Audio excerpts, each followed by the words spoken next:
क्या होगा अगर आपकी सारी परेशानियां, डर और भावनात्मक उलझनें इस पल में ही सुलझ सकती हैं, बिना आपको ठीक करने की जरूरत के? ब्रूस टिफ्ट की किताब ऑलरेडी फ्री यही कहती है, आप पहले से ही आजाद हैं। बुद्धिज्म और आधुनिक साइकोथेरेपी का मेल आपको दिखाता है कि मुक्ति कहीं दूर नहीं, बल्कि यहीं और अभी मुमकिन है। ऑलरेडी फ्री एक गहरी और विचारशील किताब है जो दो दुनियाओं को जोड़ती है, बुद्ध का दर्शन और वेस्टर्न साइकोथेरेपी। ब्रूस टिफ्ट एक अनुभवी साइकोथेरेपिस्ट और ध्यान साधक बताते हैं कि कैसे दोनों रास्ते, एक मन की गहराई में उतरने का और दूसरा खुद को बदलने का, असल में एक ही लक्ष्य की ओर ले जाते हैं, इनर फ्रीडम। टिफ्ट इस बात को चुनौती देते हैं कि हमें खुद को ठीक करना जरूरी है। उनका कहना है कि हम में से ज्यादातर लोग मानते हैं कि हम टूटे हुए हैं, अधूरे हैं, और इसी वजह से हम बार बार पुराने जख्मों, आदतों और भावनाओं में उलझते रहते हैं। लेकिन बुद्ध की तरह टिफ्ट कहते हैं कि सफरिंग, दुख को खत्म करने का रास्ता उसमें भागने से नहीं, बल्कि पूरी तरह उसका सामना करने से गुजरता है। किताब का फोकस दो मुख्य दृष्टिकोणों पर है, डेवलपमेंटल और अवेकेंड। डेवलपमेंटल तरीका कहता है कि हमें अतीत के घावों को समझकर और भावनात्मक विकास करके बदलना चाहिए। वहीं अवेकेंड नजरिया कहता है कि हम इस पल में पूरी तरह उपस्थित होकर बिना कुछ बदले मुक्ति पा सकते हैं।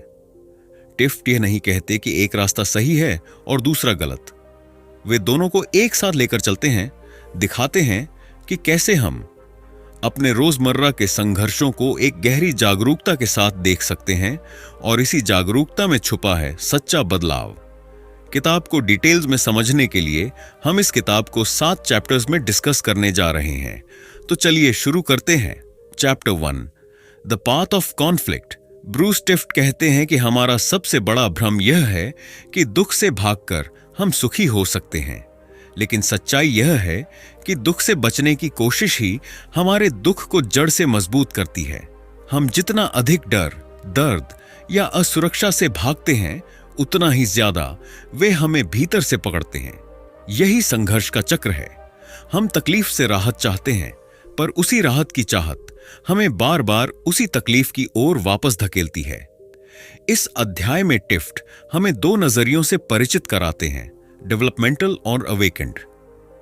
ये दो अलग अलग दृष्टिकोण हैं जिनसे इंसान खुद को समझ सकता है। डेवलपमेंटल तरीका कहता है कि हमारे वर्तमान व्यवहार, सोच और इमोशंस हमारे अतीत की छाया है। बचपन में अगर हमें प्यार, सुरक्षा या स्वीकार नहीं मिला, तो हम ऐसे पैटर्न विकसित कर लेते हैं जो हमें बार बार बचाने की कोशिश करते हैं। उदाहरण के लिए, अगर किसी ने बचपन में ठुकराया जाना महसूस किया हो, तो वह व्यक्ति बड़ों में अत्यधिक मान्यता पाने की कोशिश कर सकता है।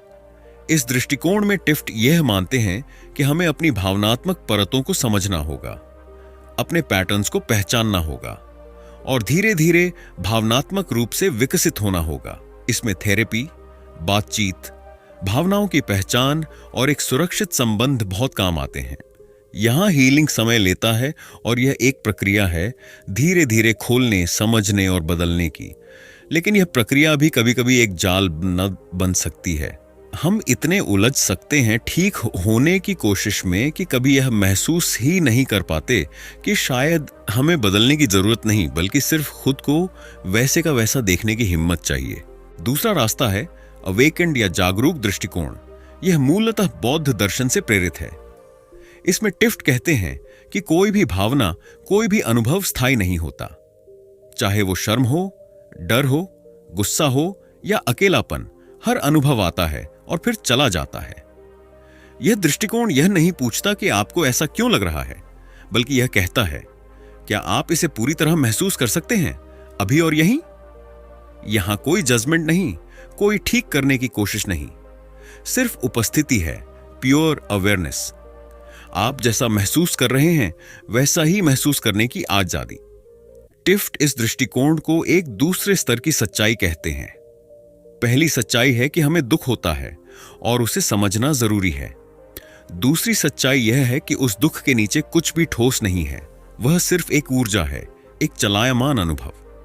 और जब हम इस अनुभव के साथ टिके रहते हैं, भागते नहीं, दबाते नहीं, सवाल नहीं करते, तो हमें पता चलता है कि हम पहले से ही उससे आजाद हैं।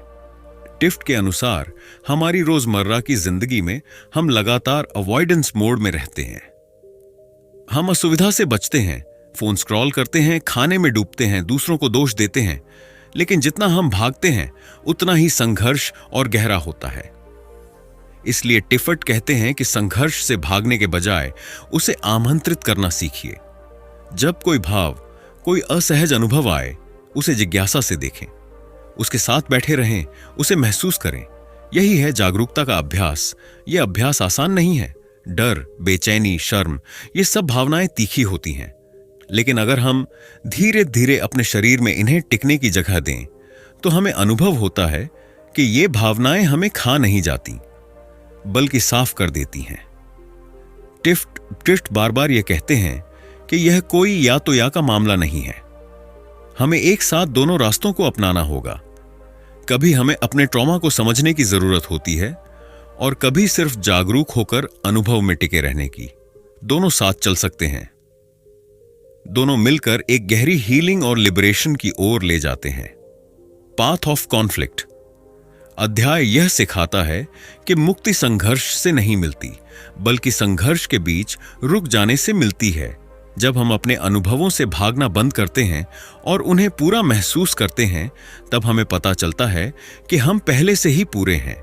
दुख हमारा दुश्मन नहीं, बल्कि दरवाजा है उस आजादी की ओर जो हमेशा से यही थी। Chapter 2 the power of feelings. हम सभी ने कहीं ना कहीं यह सीखा है कि कुछ भावनाएं गलत हैं, जैसे डर, शर्म, क्रोध या ईर्ष्या। बचपन में अगर हम डर गए और किसी ने कहा कमजोर मत बनो, या गुस्सा किया और कहा गया ऐसा व्यवहार मत करो, तो हमने यह समझ लिया कि इन भावनाओं को महसूस करना ही गलत है। नतीजा यह हुआ कि हम उन्हें दबाने लगे। टिफ्ट कहते हैं कि यही रिप्रेशन, भावनाओं को दबाना, हमारी भावनात्मक गुलामी की जड़ है। जब भावनाएं दबती हैं तो वे शरीर और दिमाग में अलग अलग रूपों में फंस जाती हैं, जैसे चिंता, तनाव, नींद की कमी या दूसरों पर निर्भरता। टिफ्ट हमें एक सीधा अभ्यास सुझाते हैं। जब कोई तीव्र भावना आए, जैसे शर्म या डर, तो उसे सोचने या बदलने की कोशिश मत करो।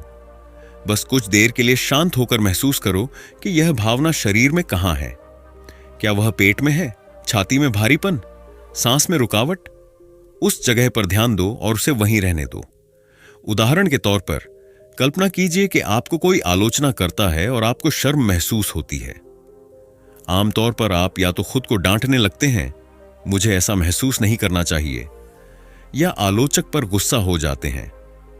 टिफ्ट कहते हैं, रुकिए, कुछ नहीं करिए, बस शरीर में महसूस कीजिए। क्या आपके गले में कुछ अटका है? चेहरे पर गर्मी है? उस जगह को महसूस कीजिए, न कि उस भावना को ठीक करने की कोशिश।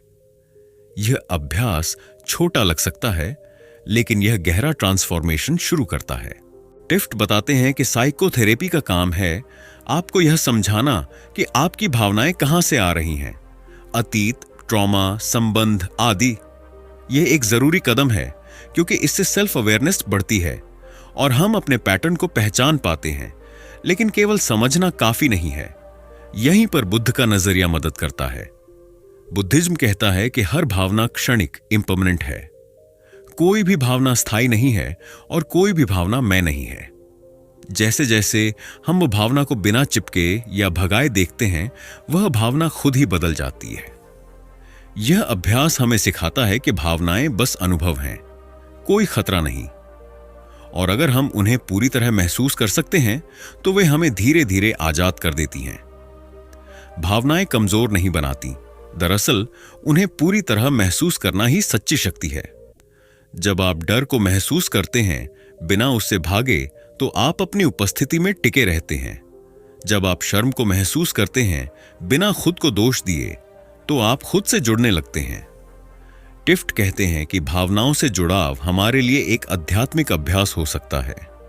जब हम अपने शरीर में दुख, शर्म या क्रोध की जगह को महसूस करते हैं, तो वहां मौजूद रहते हुए धीरे धीरे कंपैशन, करुणा, स्पष्टता और ग्राउंडिंग उभरती है।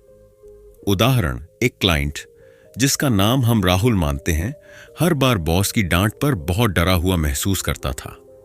पहले वह सोचता था कि शायद वह कमजोर है या उसे अपने गुस्से को दबाना चाहिए। टिफट ने उससे कहा, हर बार जब यह डर आए तो कोई प्रतिक्रिया मत देना, सिर्फ चुप बैठना और महसूस करना कि यह डर कहां है।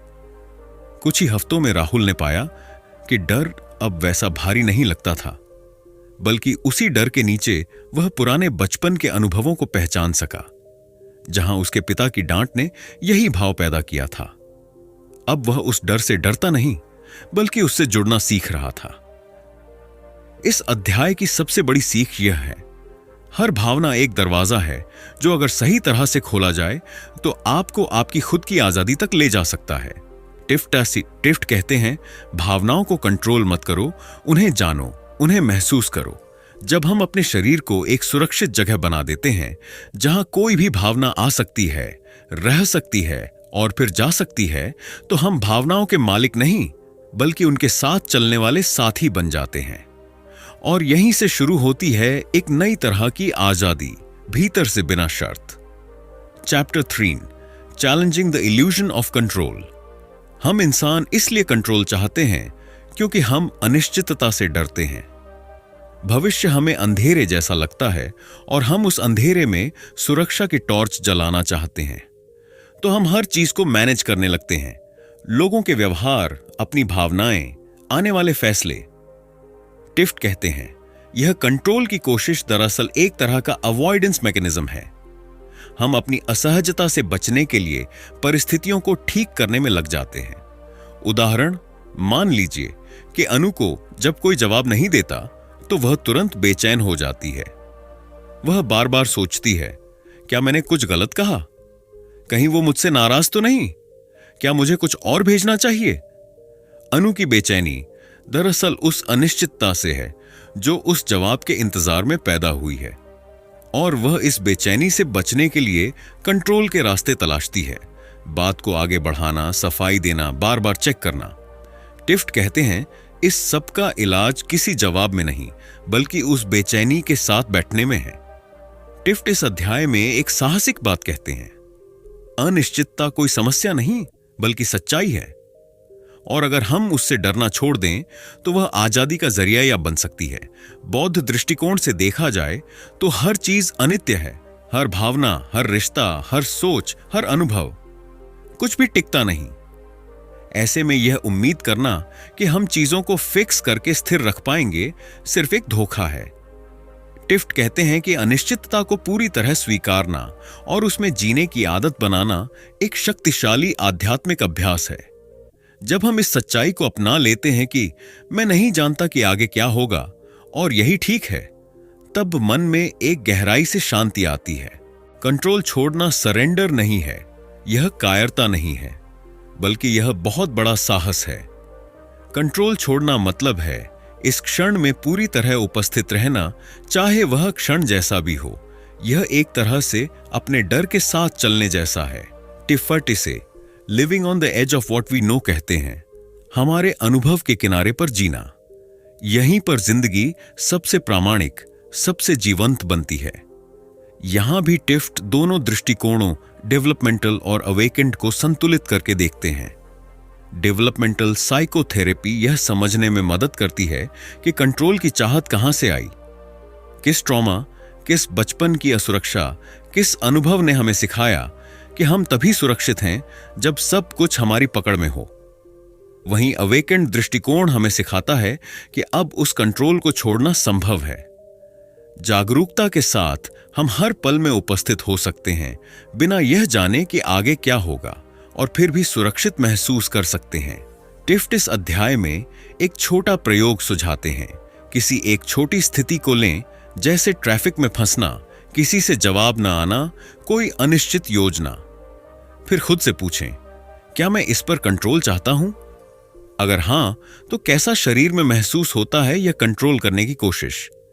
क्या मैं इस क्षण को वैसे का वैसा देख सकता हूं, बिना उसे ठीक करने की चाह के?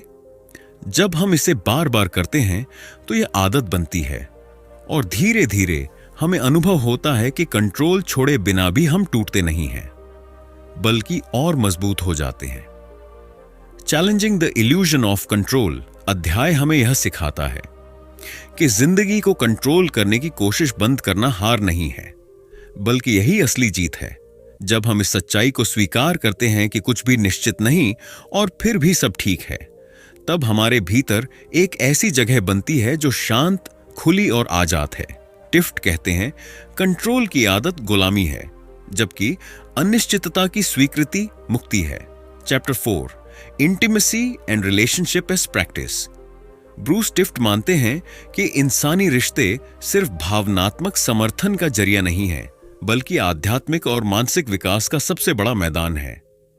चाहे वह जीवन साथी से रिश्ता हो, परिवार से, दोस्तों से या साथ काम करने वालों से, हर रिश्ता हमारे भीतर की असुरक्षा, मांगें और छिपे हुए पैटर्न को उघाड़ देता है। टिफ्ट कहते हैं कि हम अक्सर यह सोचते हैं कि कोई रिश्ता सही तभी होगा जब उसमें संघर्ष न हो, जब दूसरा हमारी जरूरतें बिना कहे समझे और जब हमें सुरक्षित महसूस हो। लेकिन यही अपेक्षाएं हमें अपने डर और असुरक्षा से दूर रखती हैं। असल प्रैक्टिस तब शुरू होती है जब हम रिश्तों में पैदा होने वाली बेचैनी, असहमति और असहजता के बीच टिकना सीखते हैं। रिश्तों में हम जो भी अनुभव करते हैं, उसका बहुत कुछ हमारे अपने अतीत से आता है।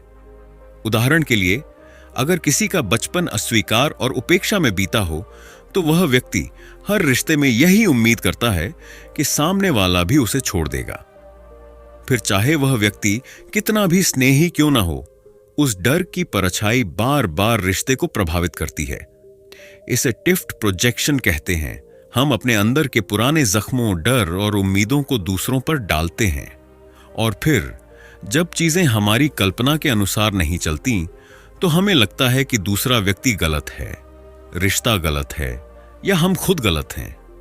डेवलपमेंटल साइकोथेरेपी यह समझने में मदद करती है कि हम रिश्तों में कैसे व्यवहार करते हैं और क्यों।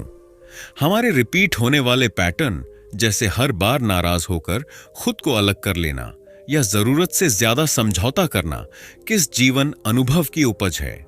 यह दृष्टिकोण हमें आत्मनिरीक्षण करने और अपने अनजाने घावों को पहचानने में मदद करता है। उदाहरण के तौर पर, सुमित हर बार जब उसकी पार्टनर उसे आलोचना करती है, वह तुरंत चुप हो जाता है और भावनात्मक रूप से दूर हो जाता है। थेरेपी में उसे समझ आता है कि यह प्रतिक्रिया उसकी मां के साथ के पुराने रिश्ते से जुड़ी है, जहां हर आलोचना के बाद वह खुद को गलत मानकर दूर हो जाया करता था। अब वह जानता है कि उसका यह पैटर्न अब की स्थिति पर लागू नहीं होता और उसे फिर से सोचने की जरूरत है। दूसरी ओर, अवेकेंड दृष्टिकोण यह नहीं पूछता कि यह भावना कहां से आई। वह सिर्फ कहता है, जो भी अनुभव हो रहा है वह इस क्षण में है और आप उसके लिए पूरी तरह जिम्मेदार हैं। इसमें कोई दोष नहीं, कोई विश्लेषण नहीं, बस एक सीधा निमंत्रण है कि हम अपने अनुभव के साथ पूरी ईमानदारी से उपस्थित रहें।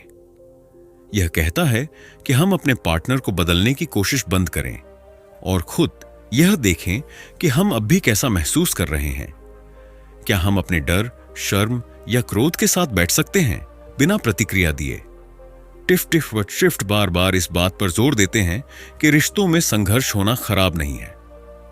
दरअसल यही वह जगह है जहां हम अपनी सबसे गहरी मान्यताओं और डर से मिलते हैं, और अगर हम इस संघर्ष से भागने के बजाय उसमें पूरी तरह उपस्थित रहते हैं, तो वह हमें एक गहरी इंटीमेसी, घनिष्ठता की ओर ले जाता है, न सिर्फ दूसरे के साथ बल्कि खुद से भी। संघर्ष के समय अभ्यास कैसे करें? टिफ्ट कुछ व्यावहारिक सुझाव देते हैं। रुकिए, जब कोई प्रतिक्रिया उभर रही हो तो तुरंत जवाब ना दें। महसूस कीजिए, अपने शरीर में देखें कि क्या हो रहा है। दिल की धड़कन, सांस, गर्मी, तनाव। जिम्मेदारी लीजिए, सोचिए कि यह भावना आपके भीतर क्यों उभरी, बजाय इसके कि दोष दूसरे को दें। साझा कीजिए।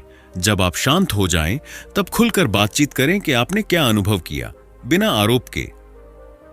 यह अभ्यास आसान नहीं, लेकिन धीरे धीरे यह हमें एक सच्चे रिश्ते की ओर ले जाता है, जहां सतह के नीचे मौजूद भय और असुरक्षा को छुपाने की जरूरत नहीं होती। इस अध्याय की सबसे बड़ी बात यह है कि रिश्ता एक अभ्यास है। टिफ्ट इसे spiritual practice in real time कहते हैं।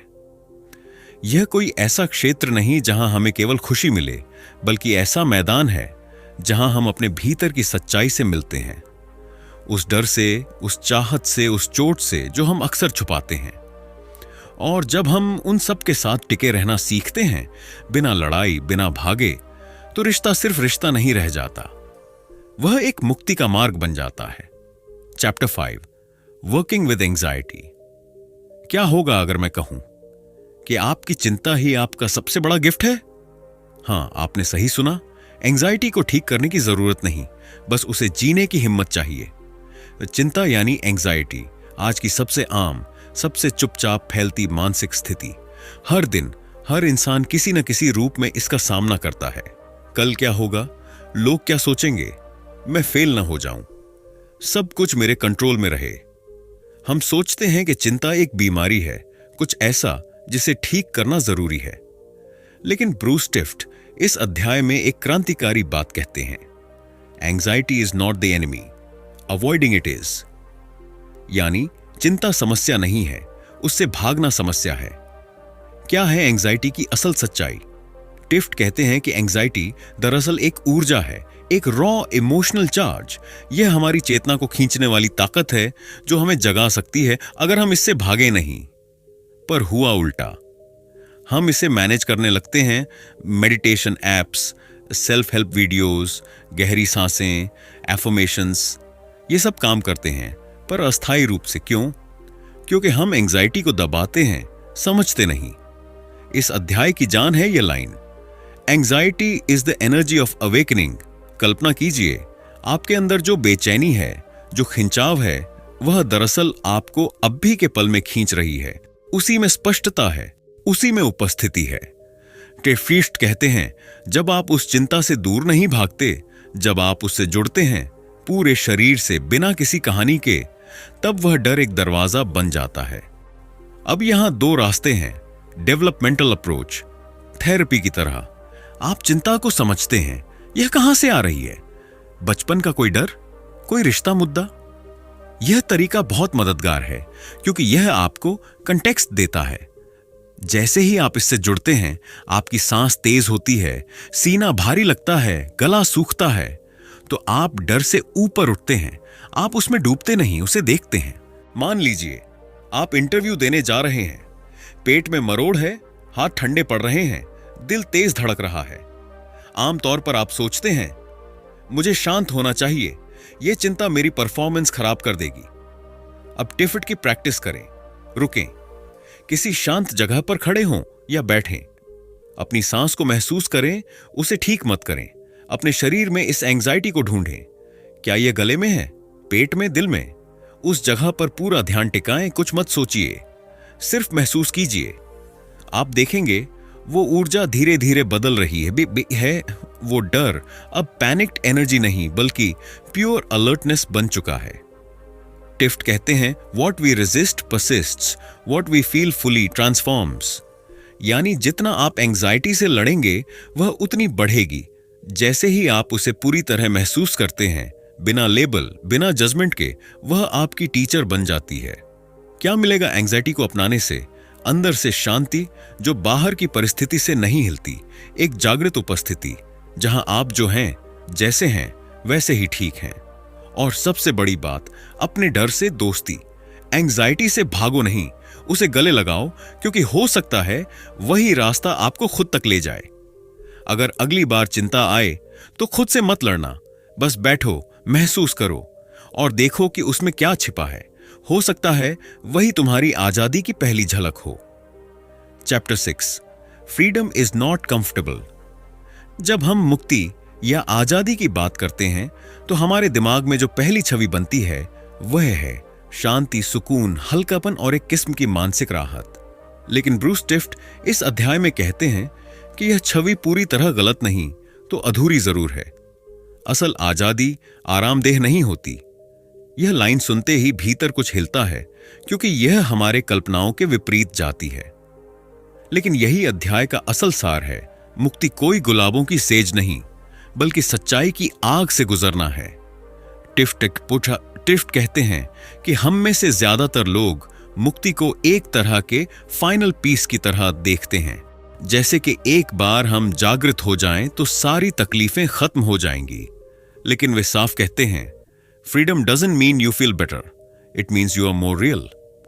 मुक्ति का मतलब यह नहीं कि आप हर समय हल्का महसूस करेंगे, बल्कि इसका अर्थ है कि आप हर समय सच्चे होंगे, चाहे वह सच्चाई कितनी भी असहज क्यों ना हो। अवेयरनेस का मतलब है हर पल उस सच्चाई को देखना जो है, उसमें झूठ नहीं, मेकअप नहीं, कोई ढांपने वाली सोच नहीं। इसमें शामिल है अपने भीतर के डर को देखना जो आपको अपनों से कटने पर मजबूर करता है, शर्म को देखना जो आपको कमजोर महसूस कराता है, जलन को देखना जिसे आप स्वीकार भी नहीं करना चाहते, और उन सारे छोटे असहज अनुभवों को देखना जिन्हें हम अक्सर डिस्ट्रैक्शन से दबा देते हैं, phone, social media, overthinking. Awareness का अभ्यास तब गहरा होता है जब आप उस डिस्कंफर्ट से दूर नहीं भागते, बल्कि वहीं ठहरते हैं। उदाहरण, मान लीजिए राहुल अपने ऑफिस में एक सहकर्मी से जलन महसूस करता है। वह उस व्यक्ति की सफलता देखकर खुद को छोटा महसूस करता है। आमतौर पर वह इस भावना से बचने के लिए अपने काम में खुद को और झोंक देता है या उस सहकर्मी की बुराई सोचता है। लेकिन टिफ्ट के मुताबिक यही वह मौका है जहां फ्रीडम का अभ्यास हो सकता है। अगर राहुल इस जलन को पूरी ईमानदारी से देखे, बिना खुद को दोष दिए, बिना कहानी बनाए, सिर्फ शरीर में उस जलन को महसूस करे, तो वही अनुभव उसे गहराई से बदल सकता है। हो सकता है वह पहली बार देखे कि उसके भीतर खुद को कमतर मानने का एक पुराना जख्म है जो अब सामने आ रहा है। क्यों अनकंफर्टेबल होना जरूरी है? क्योंकि असहजता ही वह जगह है जहां परिवर्तन होता है। हम तब तक नहीं बदलते जब तक हमें कोई मजबूरी या दर्द न झकझोर दे। लेकिन टिफ्ट यह कह रहे हैं कि हमें इस बदलाव को मजबूरी तक पहुंचने से पहले ही अपनाना होगा, स्वेच्छा से। हर बार जब आप डिस्कंफर्ट को फुली फील करते हैं, बिना रिएक्शन दिए, आप एक नई आजादी की तरफ बढ़ते हैं। टिफ्ट इस अध्याय में दोनों दृष्टिकोणों का सामंजस्य फिर से सामने लाते हैं। डेवलपमेंटल दृष्टिकोण कहता है कि हमें यह देखना चाहिए कि यह असहजता कहां से आ रही है, कौन से पुराने अनुभव या भावनात्मक जख्म इससे जुड़े हैं। अवेकेंड दृष्टिकोण कहता है कि जो कुछ भी है अभी इस पल में, वह अनुभव आपका है और आप उसके साथ टिक सकते हैं। उसे ठीक करने की जरूरत नहीं, बस पूरा महसूस करना ही पर्याप्त है। दोनों दृष्टिकोण मिलकर एक ज्यादा गहरी मुक्ति की ओर ले जाते हैं। क्या होता है जब आप असहज होकर भी टिकते हैं? टिफ्ट कहते हैं कि ऐसा करने से 3 चीजें घटती हैं। आप खुद को बेहतर समझते हैं क्योंकि अब आप अपने पैटर्न से बाहर आ गए हैं। आप में आत्मविश्वास आता है क्योंकि आपने अपनी डिस्कंफर्ट को झेला है, भागे नहीं। आप में सहजता आती है। पैराडॉक्सिकली डिस्कंफर्ट को अपनाने से ही असली कंफर्ट आता है। ब्रूस टिफ्ट इस अध्याय में हमें उस सच्चाई से जोड़ते हैं जिससे हम अक्सर भागते हैं। मुक्ति सुकून नहीं है। मुक्ति वह जगह है जहां आप हर उस भावना के साथ टिकते हैं जिसे आपने जीवन भर नकारा।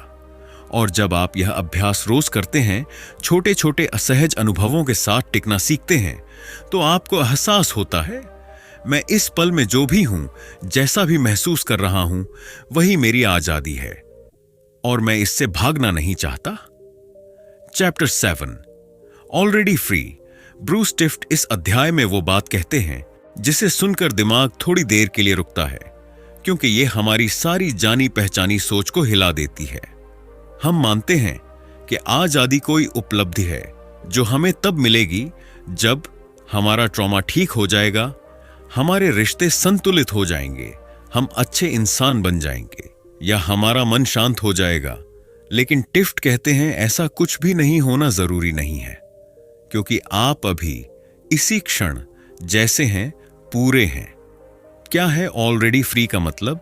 इसका मतलब यह नहीं कि जीवन में कोई समस्या नहीं है या कि आपको कभी गुस्सा, डर या दुख महसूस नहीं होगा।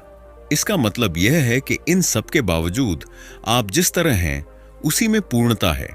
टिफ्ट यह कह रहे हैं कि हमें ठीक नहीं होना है, हमें बदलना नहीं है, हमें बस देखना है कि जो कुछ भी है वह सब आजादी की अभिव्यक्ति है।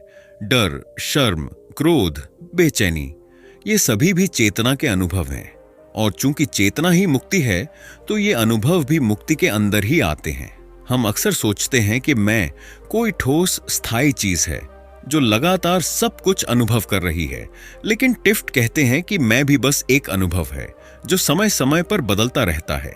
एक पल आप गुस्से में हैं, दूसरे पल शर्म में, फिर तीसरे पल शांत। तो असली आप कौन है?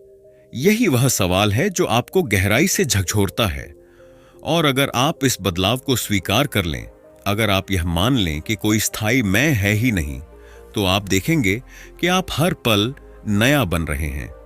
और यही तो आजादी है, कोई स्थायी पहचान नहीं, कोई बंद परिभाषा नहीं। हम मुक्ति को अक्सर एक लक्ष्य की तरह सोचते हैं जो तब मिलेगा जब हम पर्याप्त ध्यान कर लेंगे, पर्याप्त समझदार बन जाएंगे, या पूरी तरह इमोशनली हील्ड हो जाएंगे। लेकिन टिफ्ट दोशर्ट कहते हैं कि ये सब शर्तें बस एक और अवॉइडेंस स्ट्रैटेजी हैं। हम इस पल की वास्तविकता से भागते हैं, यह सोचकर कि मैं अभी अधूरा हूं और मुझे और बेहतर बनना होगा। असल में मुक्ति तभी मिलती है जब आप मानना शुरू करते हैं कि आप अभी भी पूरे हैं, चाहे जैसा भी अनुभव चल रहा हो। हर अनुभव मुक्ति का द्वार है। जब आप डर में होते हैं और रुकते हैं, आप मुक्त हैं। जब आप शर्म से जल रहे होते हैं और फिर भी उस भावना के साथ टिके रहते हैं, आप मुक्त हैं। जब आप अपने अंदर की गड़बड़ी को देखकर भागते नहीं, उसे महसूस करते हैं, वहीं आजादी है। मुक्ति कोई हल नहीं है, यह एक दृष्टिकोण है। जब आप यह पहचानते हैं कि आप पहले से ही आजाद हैं, तो आप दूसरों को दोष देना बंद करते हैं। अब आपको किसी और को बदलने की जरूरत नहीं लगती, क्योंकि आप अपनी जिम्मेदारी ले सकते हैं।